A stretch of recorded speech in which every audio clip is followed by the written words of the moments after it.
This might be the most exhilarating action movie seen in nearly 2 decades. Bullets arc through the air, dodging obstacles, to strike their targets with pinpoint accuracy. By flicking the gun, they can fire bullets that curve mid-flight. Even more astonishing, 2 bullets can collide in mid-air, something never seen or heard of before. Even years later, people still debate whether bullets can truly curve. Hello everyone. Today, I'll take you back to the 2008 action fantasy film Wanted. The story begins with an assassination. A man walks into an office, pulls out a bullet, and asks a female analyst to examine it. She leans in with a magnifying glass, but before she can see anything, a bullet blows her head apart. On a distant rooftop, several assassins disguised as construction workers open fire on him. The man spins and sprints toward the end of the hallway, yanks open the elevator door, braces himself inside, takes a deep breath, then charges forward with a burst of speed.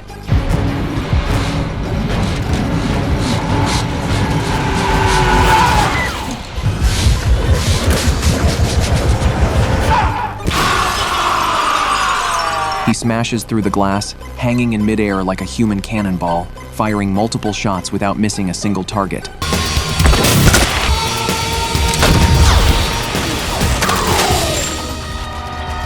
He crashes through the window of the floor below, landing silently. Before the last assassin can react, the man is already behind him, ending him with a single shot. Then the assassin's phone rings. The man answers. On the other end, a mysterious man's deep voice speaks. While the man is confused, the voice on the phone tells him those assassins were just bait. The man looks down and sees an X marked on the ground. The next second, a bullet screams in from miles away, striking him perfectly between the eyes.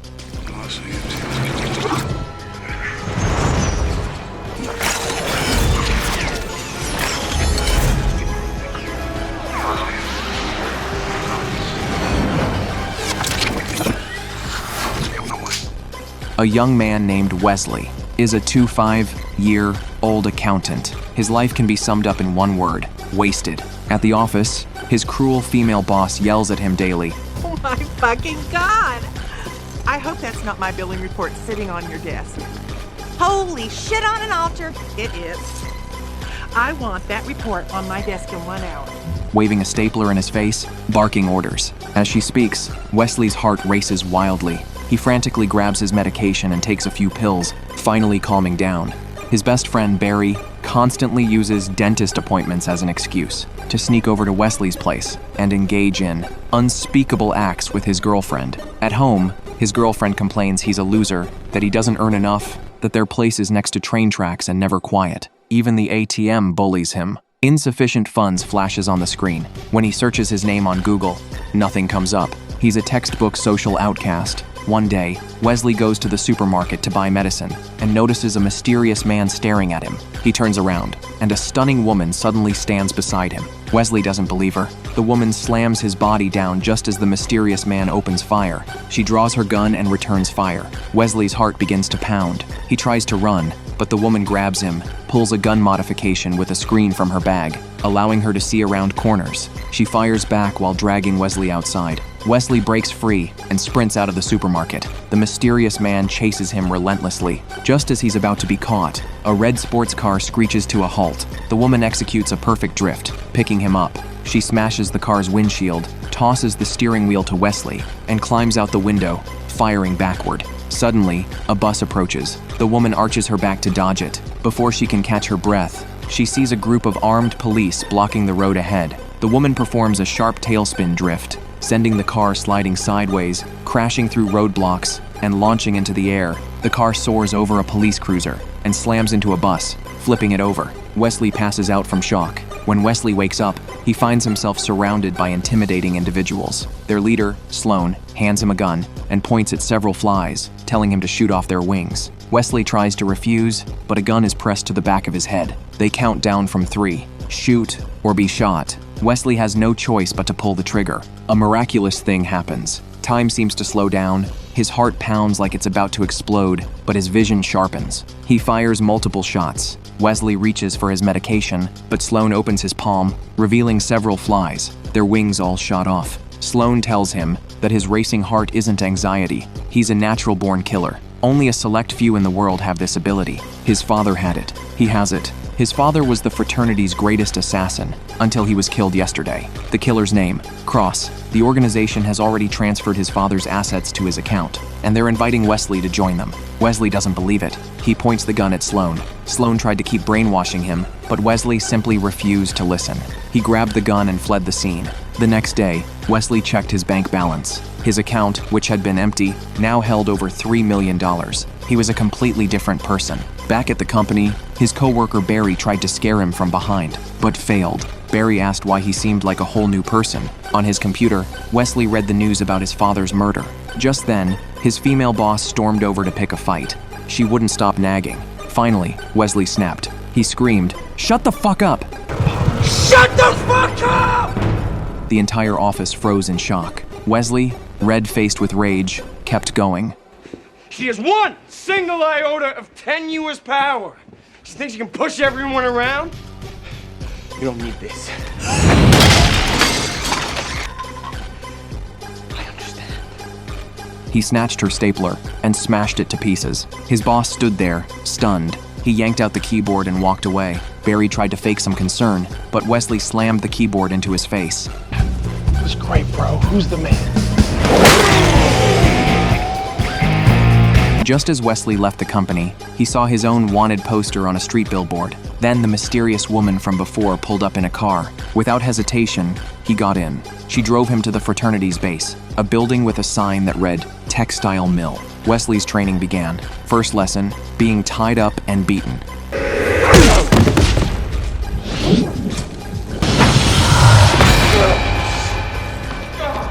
The butcher taught him how to use a knife by stabbing him with it. When he woke up, he was submerged in a water tank. A Russian guy beside him handed him a drink, explaining it was the organization's special healing method. A few hours in the tank, and his wounds would be gone. The next day, he trained with the gunsmith. The mysterious woman pushed a slab of pork in front of the gun's handle, telling him to fire around it and hit the target. Wesley insisted it was impossible. Bullets couldn't curve. Then Sloan walked in. Sloan flicked his wrist and fired. The bullet curved around the pork, hitting the bullseye behind it. Now Wesley believed it. New training began. Sprinting atop a speeding train,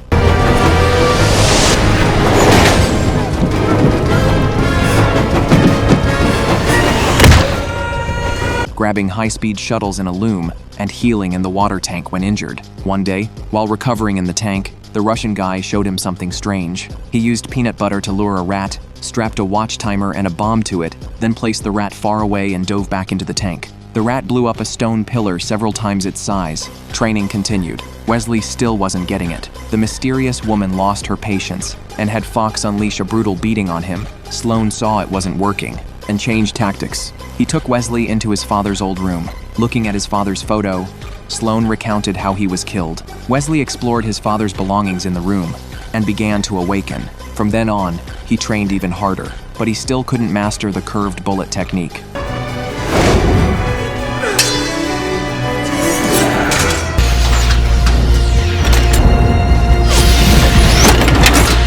The mysterious woman decided it was time to push him. Sloan gave silent approval. She stood directly in front of the pork slab. Wesley took a gamble, flicked his wrist, and fired. The bullet curved around her hair and hit the bullseye. At that moment, Wesley finally completed all his killer training. Sloan took Wesley to see an ancient loom. She called it the Loom of Fate. It had existed for over 1,000 years. A millennium ago, a group of weavers discovered that binary code was hidden in their fabric, codes that spelled out names. So they formed the Fraternity, dedicated to maintaining world order by killing those people. Their creed, kill one, save 1,000. Sloan decoded the names. The assassins carried out the hits. Wesley took the paper with his first target's name. The mysterious woman accompanied him. They stood on a speeding train. The target was in a meeting inside a building. Wesley aimed, but couldn't pull the trigger. He asked the woman who the man was, what crimes he'd committed, and why he deserved to die. She told him a story. 20 years ago, a little girl's father was a federal judge. One day, a criminal broke into their home, burned her father alive in front of her, and branded her with his initials. Later, when she joined the fraternity, she learned that weeks before the murder, that criminal's name had appeared in the code, but the fraternity member at the time couldn't pull the trigger, leading to the tragedy. She believed that obeying the loom's fate could cleanse the world of more evil. After the story, the woman turned to leave. Wesley noticed the brand on her neck. He finally got past his conscience. This time, without hesitation, he pulled the trigger. The bullet pierced the window, striking the target's heart. Mission accomplished. Next, Sloan assigned him a new target, a corrupt capitalist.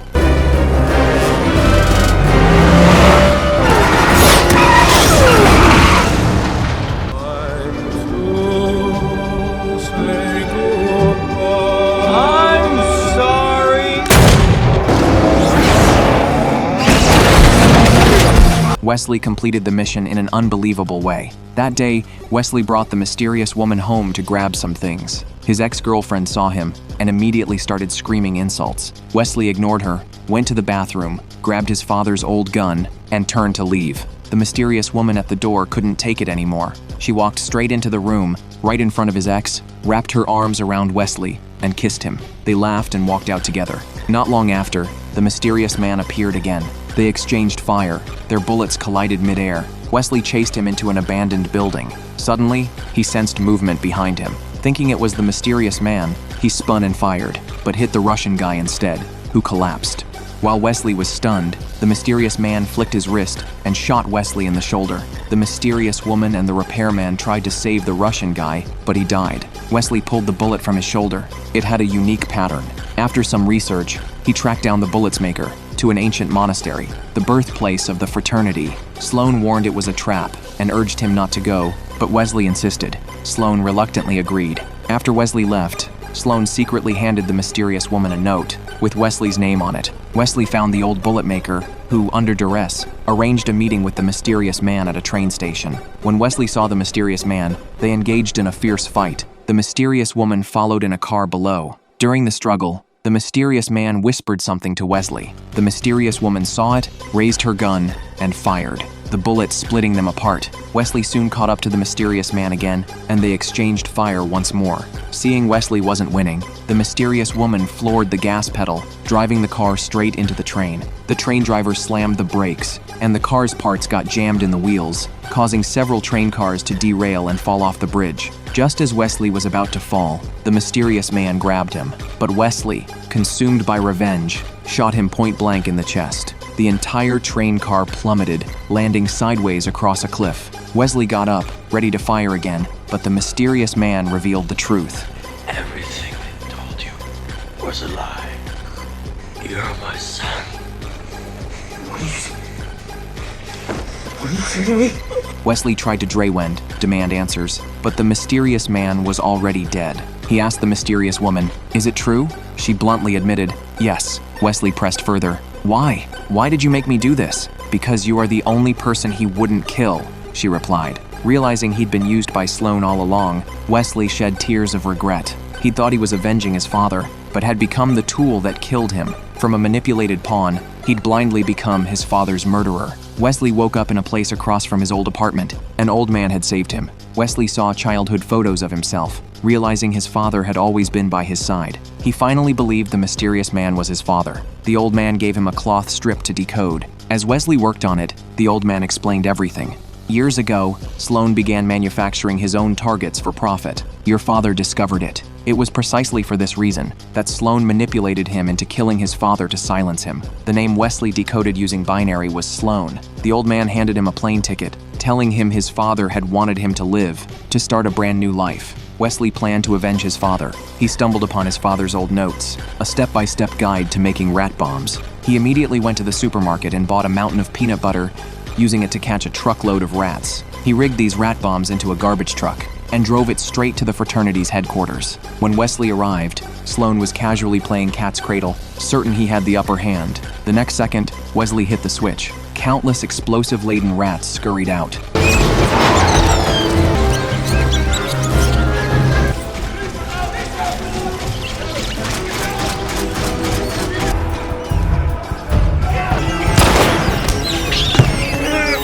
Sloan froze in shock. The rats ran wild through the textile mill, while the assassins inside scrambled to shoot them. Then the countdown ended. Explosions erupted everywhere, engulfing the factory in flames. Wesley fought his way through the chaos, right up to Sloan. He held up the cloth strip, exposing Sloan's treachery in front of everyone. Sloan's name was on the strip. He'd twisted fate for his own gain. Wesley aimed to shoot Sloan, but the mysterious woman shot his gun out of his hand. Sloan pulled out a stack of files, telling the assassins their names had all appeared before, that he'd saved them. He gave them an ultimatum: follow the code and kill themselves, or kill this man. The room wavered. Sloan's words swayed them all. They turned on Wesley, all except the mysterious woman, who still believed fate was justice. She flashed a knowing smile, flicked her wrist, and fired. The bullet arced through the air, circling the room, piercing every assassin's temple. She tossed the gun to Wesley, the final bullet returning to her. She collapsed in a pool of blood, a smile still on her lips.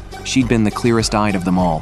Her childhood, the shadow of her father being burned alive, had haunted her. She believed in true fate, not Sloan's lies. So she chose death, to guard her convictions. Wesley searched the factory but couldn't find Sloan. He stumbled outside, found an ATM, and checked his balance. His account had been wiped clean again. That's when he realized maybe his father was right. Ordinary life might be his best path. Some time passed. A young man worked diligently at his desk. Sloan silently appeared behind him, gun raised. The man turned, but it wasn't Wesley. The next second, a bullet screamed in from miles away, striking Sloan perfectly between the eyes. The shot, identical to the one that killed the assassin at the start, was now fired by the same man who'd once been ground into the dirt by life. He'd seized control of his destiny.